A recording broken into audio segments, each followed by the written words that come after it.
بسم اللہ الرحمن الرحیم۔ السلام علیکم ناظرین، آپ کا میزبان اسد اللہ بھٹی اپنے میڈیا فوکس چینل سے آپ کی خدمت میں حاضر ہیں۔ سب سے پہلے میری آپ سے گزارش یہ ہے کہ ہمارے چینل کو سبسکرائب کریں، اس کو جو بٹن ہے اس کو دبائیں اور اس کے بعد اس کو لائک بھی کریں، اگر ہو سکے تو تھوڑا شیئر بھی کریں۔ ناظرین، آج ہمارے ویلاگ میں دو موضوعات ہیں۔ پہلا موضوع جو آج کل ہر ایک کی زبان پہ ہے کل سے، وہ ہے چیف جسٹس قاضی فائز عیسیٰ صاحب کی حلف برداری کی تقریب، اور ان کے بعد ابھی جو لائیو چل رہا ہے ان کا پروسیڈنگز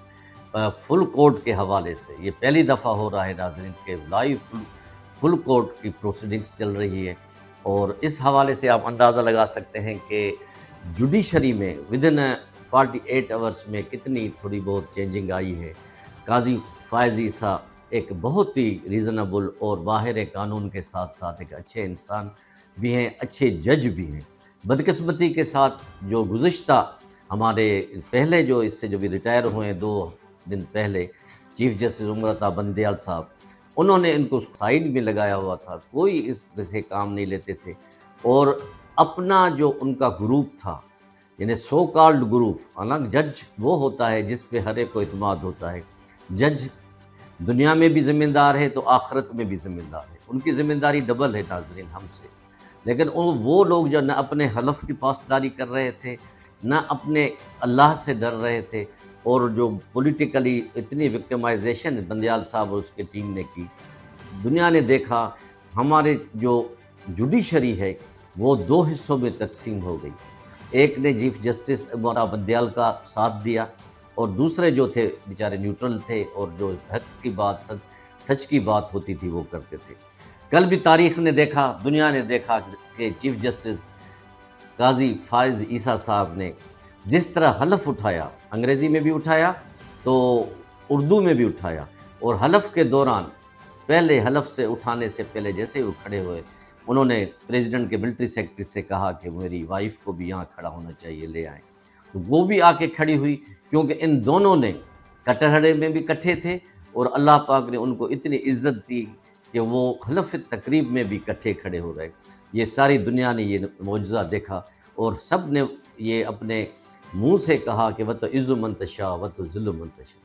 اب قاضی فائز عیسیٰ صاحب پہ بہت بڑی ذمہ داری ہے، ان کو عوام کی، غریب عوام کی خاص کر کے اس پہ بہت امیدیں ہیں۔ ناظرین، کوئی بھی پولیٹیکل فیصلہ ہوتا ہے تو فوراً ودن 2-3 آورس میں ان کا ڈیٹ بھی اناؤنس ہو جاتی ہے، ٹائم بھی آ جاتی ہے، عدالت بھی لگ جاتی ہے، لیکن ابھی تک کہتے ہیں کہ سپریم کورٹ میں 56,000 سے زیادہ کیسز جو ہے وہ پینڈنگ میں پڑے ہوئے ہیں۔ لوگ آتے ہیں جاتے ہیں، ان بیچاروں کو تاریخ ملتی ہے، تاریخ پہ تاریخ چلی جاتی ہے، وکیلوں کے فیس دیتے ہیں، رہنے ہوٹل پہ ادھر ادھر۔ تو قاضی فائز عیسیٰ اور اس کی ٹیم، جو کہ اب بظاہر لگتی ہے انشاءاللہ آگے چل کے پوری جوڈیشری ایک ہو جائے گی، سب مل کے عوام کے مسئلے حل کریں گے، کوئی پولیٹیکل ایفیلیشن کس جج کی نہیں ہوگی، وہ اللہ کی رضا کی خاطر اور غریبوں کی خاطر، اور جو حق سچ کی بات ہوگی انشاءاللہ قاضی فائز عیسیٰ اپنے ٹیم کو لے کے چلیں گے۔ اور کل کے ہی دن میں انہوں نے کچھ اپنے جو اسٹاف میں، اپنے جو سپریم کورٹ کے جو پروٹوکولز ہوتے ہیں اس میں چینجنگ کی ہے، اپنا رجسٹرار چینج کیا، ایک خاتون ریسپیکٹڈ سیشن جج کو اس نے اپنا رجسٹرار بنایا ہے، کوئی اور جو ممبر جوڈیشری ممبرس میں انکلوڈ کیے ہیں۔ تو ابھی اس کی پروسیڈنگز جو ایک بل ہے اس کی چل رہی ہے، اس کا مطلب یہ ہے کہ وہ عوام کو دکھانا چاہ رہے ہیں کہ انشاءاللہ تعالیٰ جو کچھ بھی ہوگا حق سچ ہوگا، اور اس کے سوا کچھ نہیں ہوگا۔ تو ہمیں امید ہے کہ اسٹیبلشمنٹ بھی ان سے تعاون کرے گی، پولیٹیکل پارٹیز بھی تعاون کریں گے، اور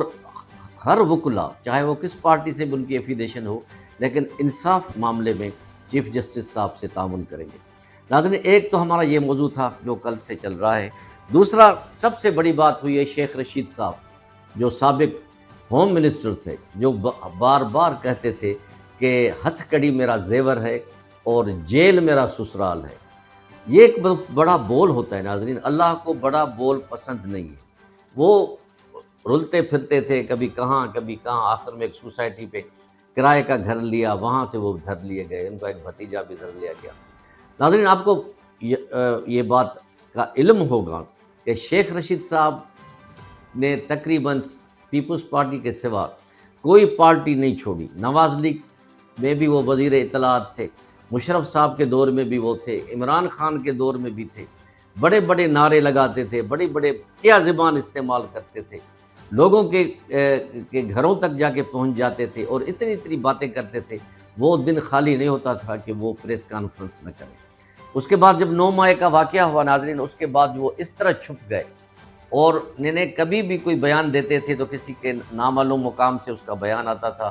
کبھی کیا ہوتا تھا، لیکن اس میں اتنی ہمت نہیں ہوئی کہ وہ آ کے فیس کرے، کچھ کرے اور آ کے گرفتاری دے۔ یہاں اگر اب اپنے آپ کو عمران خان کا سچا سپاہی، اور وہ کہہ رہا تھا کہ میں سب چھوڑ جائیں گے، میں عمران خان کے ساتھ ہوں گا، لیکن بدقسمتی سے یہ بھی وہی چوہا نکلا، جیسے اور لوگ ڈر گئے اور بکھر گئے، اور اس کا پی ٹی آئی کا بالکل صفایا ہو گیا۔ کوئی لوگ نئی پارٹیوں میں جا کے شروع ہو گئے، کوئی پرویز خٹک کے ساتھ جا کے ملا، کوئی جہانگیر ترین کے ساتھ ملا، کوئی کہاں چلا گیا، کوئی نیون لیگ میں چلے گئے۔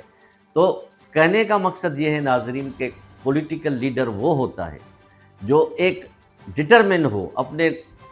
منشور پہ، اپنی بات پہ، اپنی قول کا سچا ہو، اس کو لیڈر کہتے ہیں۔ باقی یہ کہہ دینا کہ میرے ہتھ کڑی میرا زیور ہے اور جیل میرا سسرال ہے، اب پتہ چلے گا اس کو کہ سسرال میں اس کی کیا آؤ بھگت ہوتی ہے اور کس طرح وہ سسرال میں رہتا ہے، اور سسرالی اس کو کیا کھلاتے پلاتے ہیں، کیا کچھ کرتے ہیں۔ ضرورت اس بات کی ہے ناظرین کہ کوئی بڑا بول نہ بولا جائے۔ ہمیں بھی امید کرتے ہیں کہ ہمارا جو یہ سسٹم ہے، آپ کو تو پتہ ہے ناظرین، ہم معیشت کے حساب سے بالکل تباہ اور برباد ہو گئے۔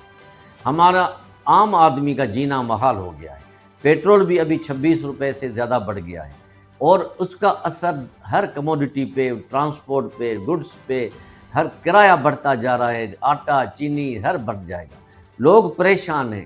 لوگ ڈپریشن کا شکار ہیں، کسی کو شوگر ہو گئی ہے، کوئی نفسیاتی مریض ہو گئے ہیں کہ آخر ہمارا گزارا کیسے ہوگا، ہم کہاں جا رہے ہیں۔ ہم اب اس ڈرٹی پالیٹکس کو ختم کریں، ہم غلط چیزوں کو ختم کریں۔ سب سے پہلے ملک ہے تو سب کچھ ہے۔ ناظرین، ملک کے لیے کوشش کریں، اکانومی کے لیے کوشش کریں، سب سر جوڑ کے آ کے بیٹھے کہ ہمارا ملک کس طرف جا رہا ہے، ہمیں ملک کو کس طرف لے کے آنا ہے۔ ابھی بظاہر جو کام ہو رہا ہے، جو بجلی کے کنیکشن بھی کاٹے جا رہے ہیں، اور جو ذخیرہ اندوز ہے، سمگلر جو ہیں ان کو بھی پکڑا جا رہا ہے، اس سے ڈالر کا ریٹ بھی کم ہوا ہے اور لوگوں کی کو تھوڑا سا ریلیف تو مل رہا ہے۔ لیکن پھر جو بظاہر یہ چیزیں ہوتی ہیں، پولیٹیکل کانفلکٹس ہو جاتے ہیں، پھر عوام کس کو ووٹ دیں گے؟ ناظرین، یہ یقین سے میں کہہ سکتا ہوں کہ آئندہ گورنمنٹ جو آئے گی، آئندہ الیکشن جو ہوں گی، کوئی پارٹی ایک میجارٹی میں نہیں آ سکتی، کیونکہ ان کی جو باتیں ہیں وہ ایسی ہیں جس سے ہر ایک نے غریبوں کو لوٹا ہے، ہر ایک نے غریبوں کو سبز باغ دکھائے، لیکن افسوس کی بات یہ ہے کہ کسی نے بھی اپنے وعدے، اپنے منشور پہ عمل نہیں کیا۔ لیکن امید کرتے ہیں کہ صفائی ہوگی، پولیٹکس میں صحیح لوگ آئیں گے، اور وہ آگے چل کے نہ صرف اپنا نہیں سوچیں گے، وہ ملک کا سوچیں گے، اور انشاءاللہ تعالی جوڈیشری بھی ابھی انشاءاللہ صاف ہوگی، پولیٹیکل گورنمنٹ بھی انشاءاللہ صحیح آئے گی، اور جو گندے انڈے ہیں اس کو بھی نکال کے ملک کے میں جو گندگی ہے اس کا صفایا کیا جائے۔